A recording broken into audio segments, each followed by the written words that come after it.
Olá! Hoje a gente vai mergulhar de cabeça num conceito que está literalmente virando o jogo na avaliação pré-operatória, a fragilidade. Vamos descobrir juntos como esse fator que vai muito, mas muito além da idade que está no RG, está redefinindo o que a gente entende por segurança em uma cirurgia. E olha, para guiar essa nossa conversa, a gente está se baseando num material fantástico produzido pelo Márcio Augusto Lacerda, lá do canal Anestesistas e Anestesiologistas. É uma referência de peso no assunto, então estamos em boas mãos.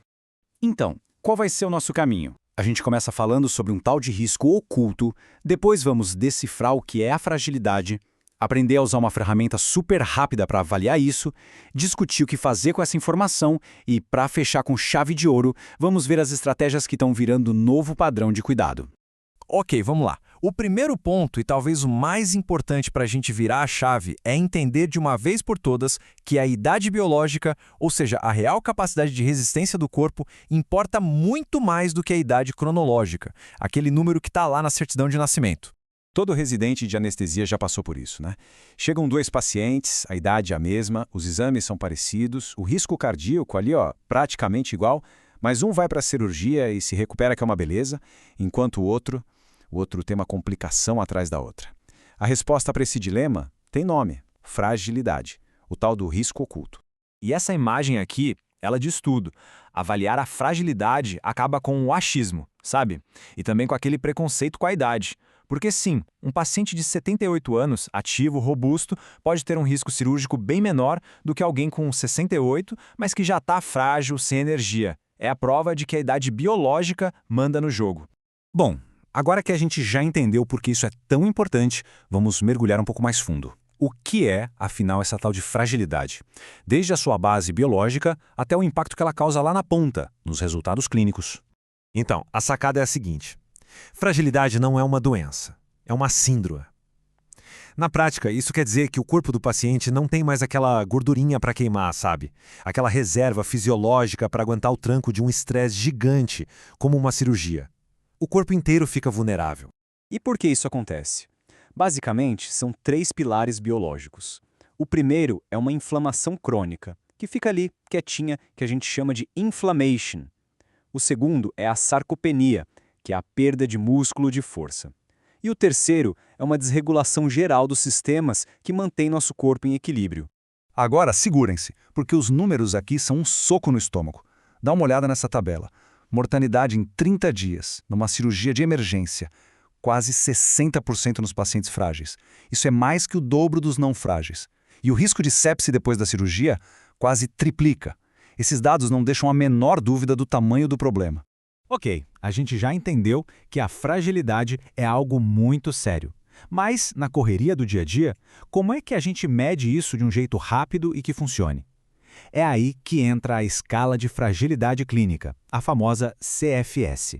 E o genial da CFS é justamente a simplicidade. Com 3 perguntinhas básicas que a gente encaixa ali no meio da anamnese, já dá para ter uma ideia muito boa do nível de fragilidade. A primeira pergunta vai ver a independência da pessoa. A segunda, se ela precisa de ajuda no dia a dia.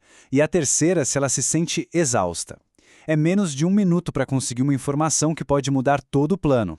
Beleza, identifiquei um paciente frágil. E agora? O que eu faço com isso? Porque, só anotar no prontuário não adianta nada. Essa próxima parte é sobre isso. Como transformar a avaliação em uma ação clínica de verdade. O diagnóstico de fragilidade tem que ser um gatilho para mudar a conduta em 4 áreas principais. Primeiro, na decisão compartilhada com o paciente e a família. Segundo, na nossa técnica anestésica, pensando em diminuir o risco de delírio, por exemplo. Terceiro, pode influenciar até a escolha da cirurgia, talvez uma menos invasiva. E quarto, começar a planejar a alta e a reabilitação desde o começo. E para a gente não se perder, dá para organizar isso em 4 passinhos. Primeiro, cria um gatilho. Todo paciente com mais de 65 anos é triado. Segundo passo, aplica a SFS, aquele 1 minutinho. Terceiro, cruza o resultado da SFS com o tamanho da cirurgia. E, por fim, o 4º passo, modifica a conduta com base nesse risco combinado que a gente acabou de calcular.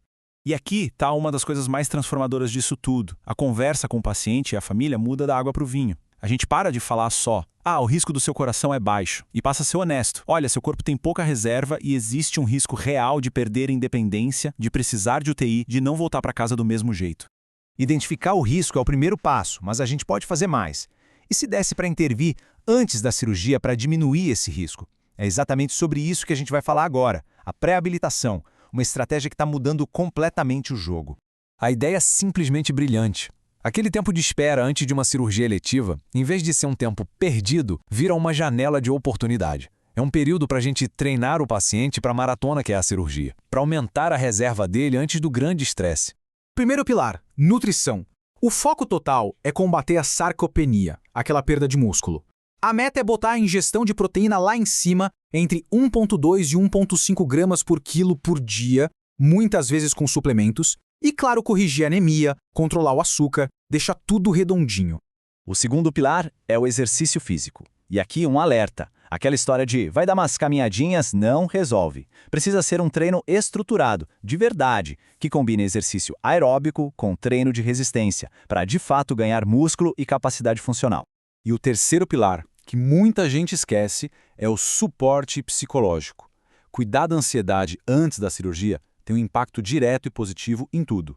Na dor que o paciente vai sentir, na chance dele ter delírio e até na disposição dele de seguir os protocolos de recuperação depois. Então, quando a gente junta tudo isso, a avaliação sistemática, a mudança de conduta e a pré-habilitação, a gente constrói o que está se tornando o novo padrão ouro do cuidado perioperatório, principalmente para o paciente idoso.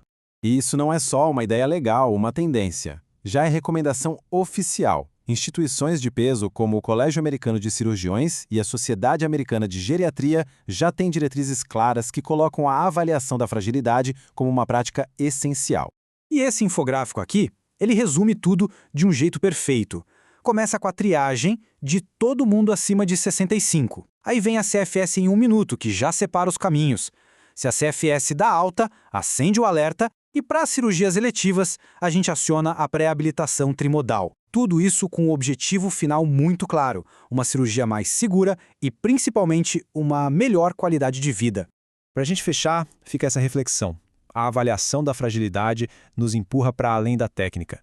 A pergunta que fica é: como a gente pode garantir que cada cirurgia não seja só tecnicamente possível de ser feita, mas que ela seja humanamente desejável e realmente benéfica para aquela pessoa, olhando para ela como um todo?